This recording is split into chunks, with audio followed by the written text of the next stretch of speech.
Swayam Prabha. Digital India. Educated India.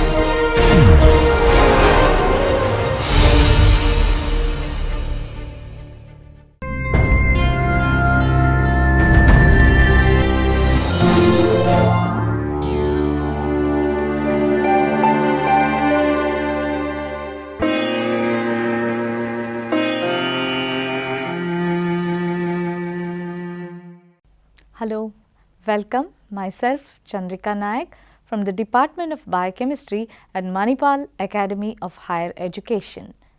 I am here to discuss something before you regarding alcohol intoxication.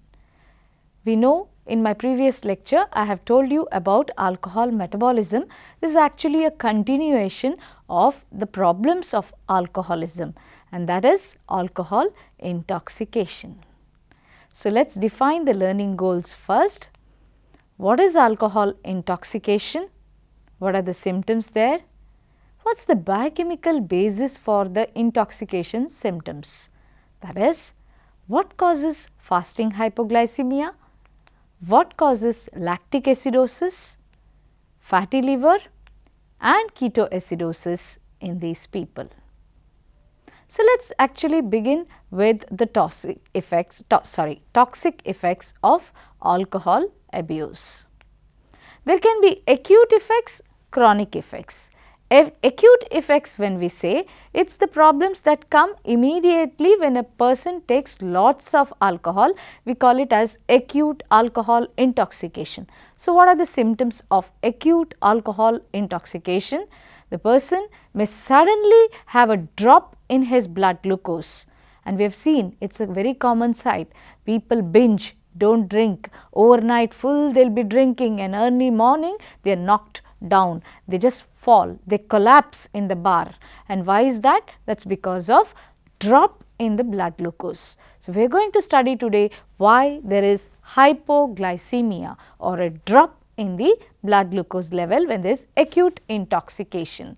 And then we will see lactic acidosis problem, ketoacidosis problem, and chronic abuse can lead to damage of the liver. We are all very well versed and we know the fact that a chronic alcoholic does not stop drinking, can end up with liver problems. So, we are going to study what causes that. So, what is the reason for fatty liver, which slowly progresses to hepatitis, and then further progress leads to cirrhosis and finally hepatic failure, and it can also kill that person.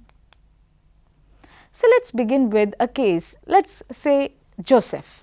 So, let us try to understand Joseph's drunkenness. So, let us start reading this case. Joseph is rushed to the emergency in an unconscious state. Remember, unconscious. That means his brain is deprived of glucose probably, we should be clear with this. He was a moderate drinker, but then he lost his son, and from the last few days he is very sad and he has been continuously drinking and not eating. Now, that is also important. So, he was just found lying on the floor in one corner where there were about 2 empty bottles of whiskey by his side, and his neighbors reportedly told that he was not coming out, he was not eating anything. Now, this has to be noted down. He has been drinking more in the last 2 days and has not been eating, and that is why probably intoxication. On examination, he has tried to be roused, they are trying to wake him up, but not possible. Breathing has become very deep and it has become noisy and very rapid also. Why all this change in Joseph? And they send the blood sample to the lab. What did they find out? Alcohol 550 mg/%. So much of alcohol, intoxication. Check the blood glucose given here, 40 mg/%. That is almost near coma, because a little less than this, around this value only, a person can die. It has reached that level, that is why he is unconscious. And then lactate level, see how much it has risen, 8 millimoles per liter, and check the pH. The pH is 7.21, highly acidic blood. So, let us begin this Joseph's case. Every point we will try to discuss about Joseph. So, let us begin with the first fact. biochemical basis for fasting hypoglycemia. He has not been eating, he has been drinking lots and he has fallen or collapsed due to fasting hypoglycemia. So, he has not eaten. Gluconeogenesis usually does not allow us to collapse. Even if we do not eat for few hours, we will not collapse because gluconeogenesis will help us to maintain the glucose. Now, what happened in Joseph? Why gluconeogenesis did not help him? His blood glucose level dropped to 40 milligram %, but still gluconeogenesis was not taking place. Why? What is the reason in Joseph? Alcohol consumption has triggered a metabolism that has led to hypoglycemia. So, how? This is what we will study now, the biochemical basis for fasting hypoglycemia in Joseph.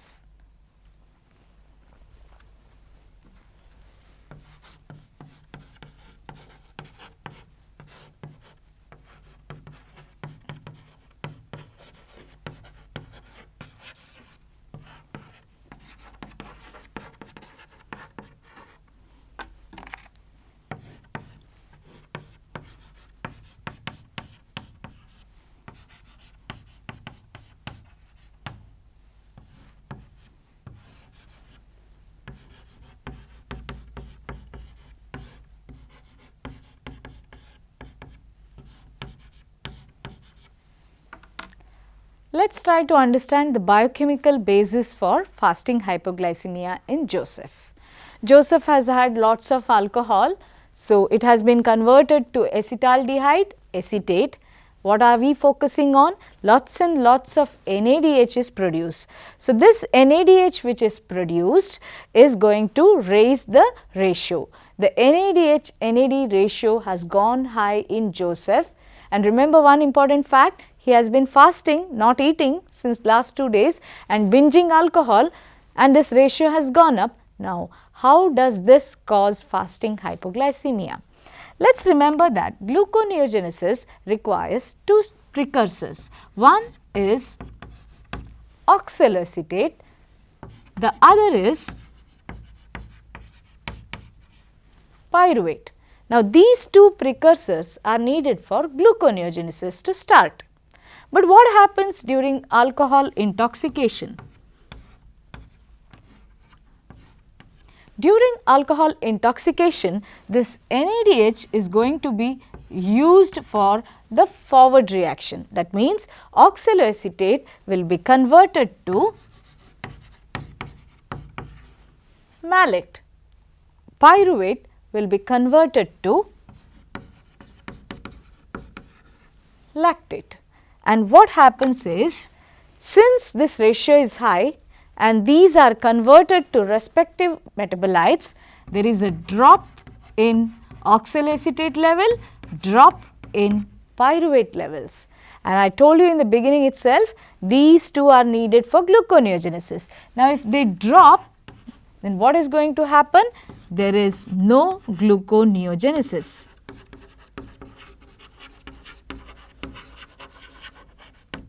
So, if there is decreased gluconeogenesis, that means he can't maintain his glucose level. What will happen in Joseph?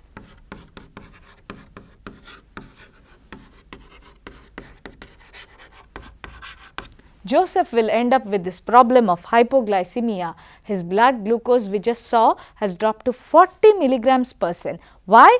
He consumed alcohol, the ratio went high, all the oxaloacetate pyruvate no longer available, no gluconeogenesis, hypoglycemia. So, he ends up with fasting hypoglycemia, and that is the reason why Joseph is found in an unconscious state after binging for about 2 days consecutively and not drinking and not eating anything. So, the first one is over, the biochemical basis for fasting hypoglycemia.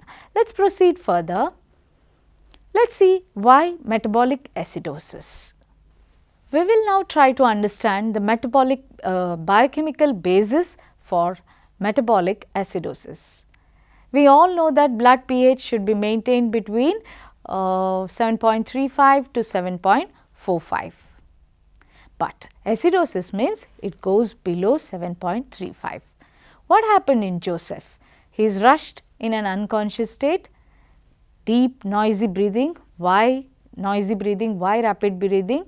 Why his blood pH has dropped so much from 7.35, it has come down to 7.21, dangerous level. Why? And this alcohol has triggered acidosis. So, let us try to understand how. So, first we will study biochemical basis for lactic acidosis. So, if you look at the board now, alcohol is metabolized and this has led to the increase in the ratio of NADH to NAD. Now, what happens when you increase the NADH ratio?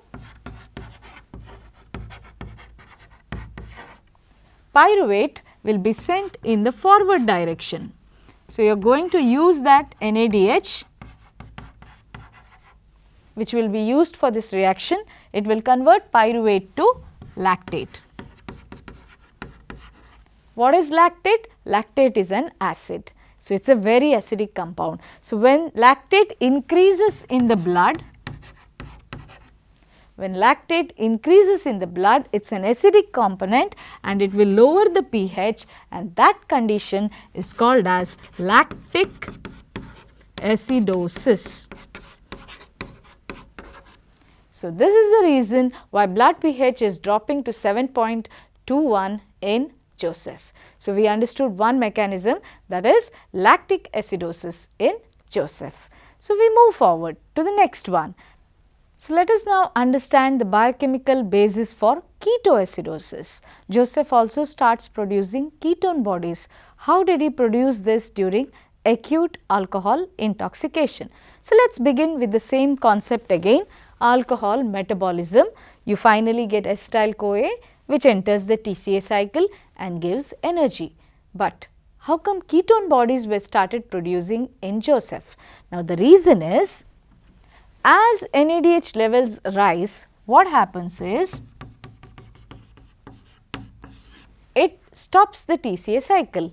The rise in NADH stops the TCA cycle or inhibits the TCA cycle, and at the same time oxaloacetate is converted to malate. So, in this condition oxaloacetate is converted to malate. So, what is happening to oxaloacetate levels? It is dropping, and we all know that oxaloacetate usually enters TCA cycle. Now, there is no oxaloacetate, whereas NADH is stopping TCA cycle. So, ultimately what is happening is, there will not be acetyl-CoA entering into the TCA cycle. So, I repeat, when alcohol is being consumed, as you see in Joseph, lots and lots of NADH is going to inhibit the TCA cycle, because NADH inhibitor of TCA and oxaloacetate not available. And when TCA cycle does not happen, acetyl-CoA starts increasing. And where does this acetyl-CoA go? This acetyl-CoA goes to ketone body production .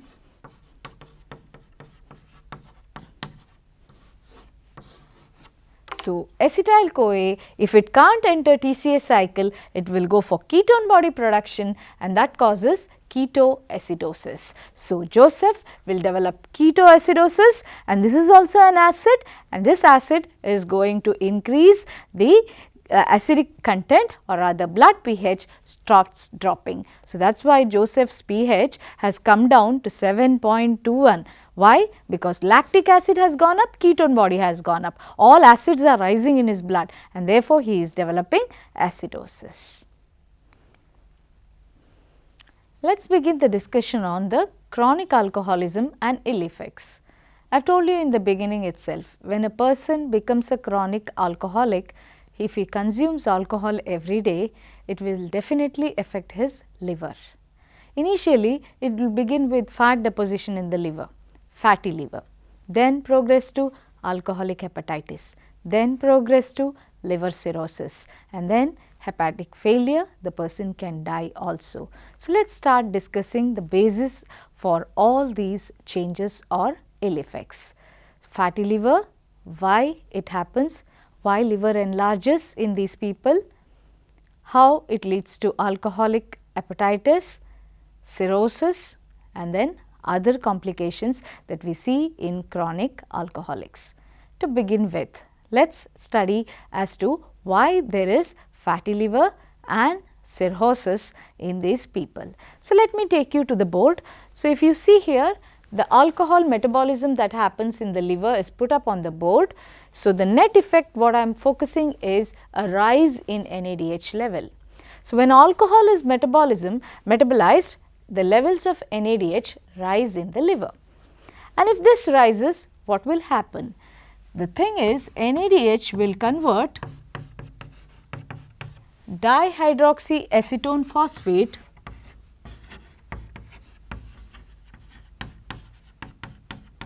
to glycerol 3 phosphate. So, it can cause a rise in glycerol 3 phosphate. Glycerol 3 phosphate, as you remember, is the starting material on which you can make the fat. So, glycerol 3 phosphate is readily available, so you can easily make fat, and in addition to that, if you see, by alcohol metabolism, acetyl-CoA levels have gone high, and acetyl-CoA can enter lipogenesis. So, it can get into fatty acid synthesis and lipogenesis. Glycerol 3 phosphate anyway available, and as a result of this one and this one, there is lipogenesis in the liver, and therefore, fat can be produced in the liver, and when it is produced in excess in the liver, all the hepatocytes get loaded with fat in their cells, and that condition is called fatty liver. And when fat replaces all the contents in the hepatocyte, it will slowly start killing all the other organelles and the liver becomes cirrhotic. So, fatty liver slowly over the time causes alcohol induced hepatitis, then progresses to liver cirrhosis, liver enlarges because so much of fat has accumulated there, and finally, there can be hepatic failure and even the person can die. So, if you see here, alcohol metabolism easily favors lipogenesis, fatty liver, and finally, cirrhosis. Now, we will come to the last aspect, that is the other complications that you see in chronic alcoholics.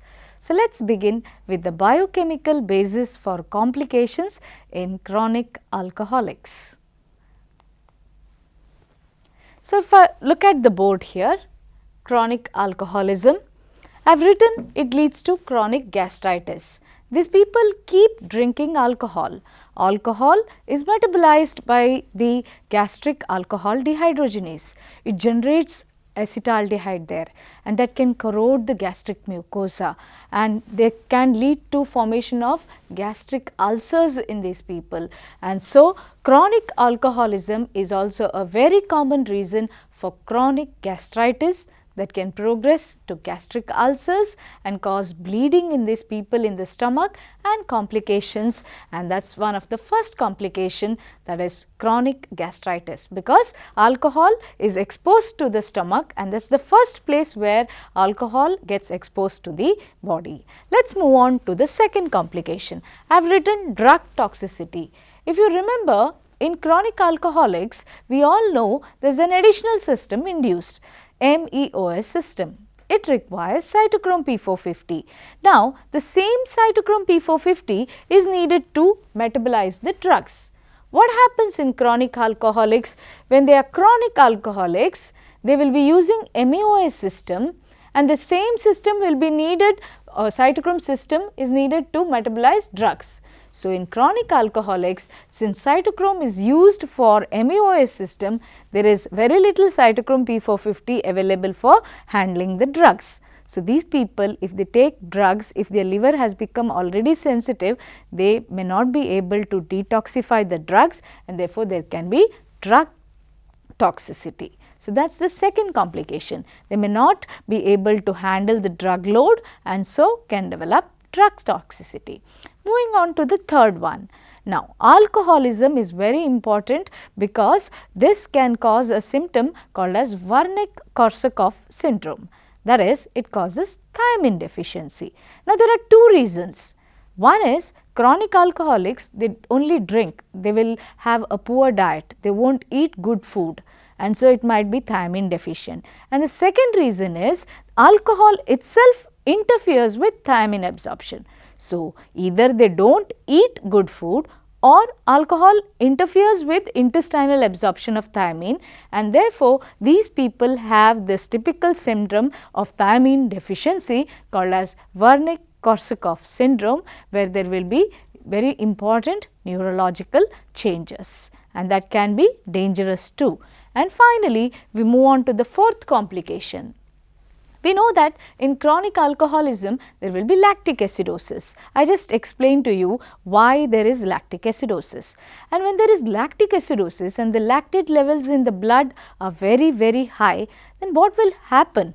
What happens here is this one will be lactic acid is shared with uric acid. Now, if the person is already having hyperuricemia, lactic acid, uric acid, they compete for the same transporter in the kidneys, and therefore, in the presence of high lactic acid, uric acid will not be thrown out by the kidneys, and when that happens, there will be hyperuricemia in these people, and people who are susceptible to gout can develop gouty attack.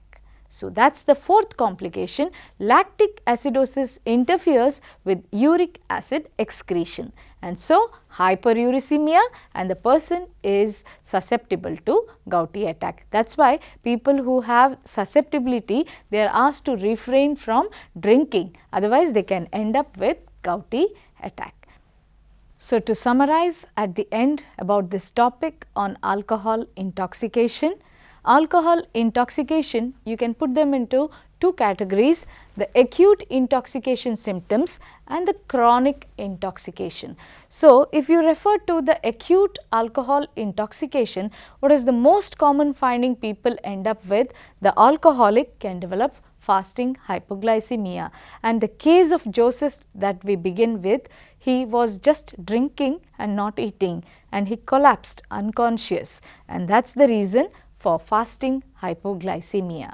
That is because gluconeogenesis is suppressed in him, and because of which blood glucose drops, he turns unconscious and he collapses. And we also saw that in the case of Joseph, that his blood findings revealed that his blood pH had dropped to 7.21, acidosis. Why metabolic acidosis? Because in presence of alcohol metabolism, high NADH, we produce lots of lactic acid, we produce lots of ketone bodies, and both lactic acid and ketone bodies caused metabolic acidosis, due to which blood pH dropped, and therefore, we also saw that his respiratory system was triggered and he developed deep, noisy, rapid breathing, because whenever there is ketoacidosis, there is triggering of the respiratory center and this Kussmaul type of breathing, rapid breathing, because you try to flush out more carbon dioxide as a compensatory mechanism. So, that is about the acute changes, and finally, about the chronic changes. That is, if a person goes on drinking for years, he might be able to convert all this excess alcohol into fat and put it in the hepatocytes and make the liver enlarged, hepatomegaly. Why? Because there is fatty liver, because all the acetate is converted to acetyl CoA and they are making it to fat and storing it in the liver. And when there is fatty liver, over the years what happens is, it will progress to replacing all the cell contents, there is fibrotic changes coming in, there is cirrhosis, and there is hepatic failure. So, that is all I had to tell you about alcohol intoxication. Thank you.